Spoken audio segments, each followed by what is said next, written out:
이게 사실 내부의 어마어마한 문제뿐만 아니라요. 우리의 우방인 미국을 포함해서 우리나라, 정확히는 윤석열 정부를 보는 시선이 정말 싸늘해졌습니다. 최진봉 교수님. 예.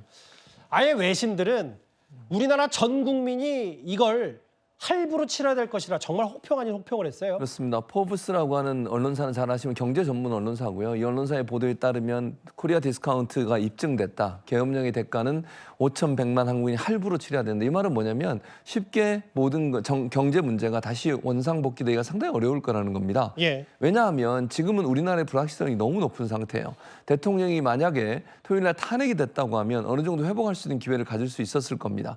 탄핵이 안 되고 지금 계속 윤석열 대통령이 대통령 자리에 있으면서 실제 국정을 운영할 수 없는 상황이 돼버리다 보니까 여야 간의 충돌도 많고 여러 가지 지금 확실하지 않은 불확실성이 상당히 높아진 상태입니다. 이런 상황에서 우리나라에 여행을 오거나 아니면 우리나라에 투자하려는 외국 사람이 있기는 하겠습니까? 예. 이러다 보니까 결국은 우리나라의 경제가 상당히 어려운 상황이고 환율도 지금 계속 뛰고 있는 상황이고요.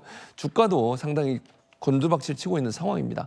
이런 여러 가지 경제적 어려움들이 결국은 우리 국민 모두에게 피해를 줄 수밖에 없는 상황이고 그것이 결국은 국가 전체의 경제에도 상당히 큰 불안감을 가져올 수밖에 없어서 빠른 시일 내에 저는 윤석열 대통령이 어떤 형태로든 직무를 정지시키는 게 맞다고 보고요. 그렇게 해야 국가 신뢰도를 다시 회복할 수 있고 우리나라는 어쨌든 회복력은 충분히 있다고 저는 생각합니다.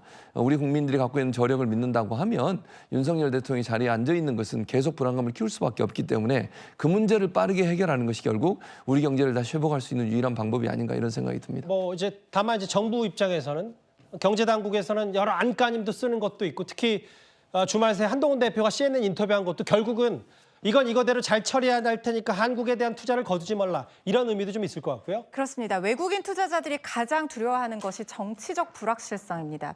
왜냐하면 위험 자산을 껴안고 있다가 이게 순식간에 가치가 하락해버리면 이 투자자들이 손실을 감수할 수 있는 방법 자체가 없고 그냥 떠안아야 되는 상황이거든요.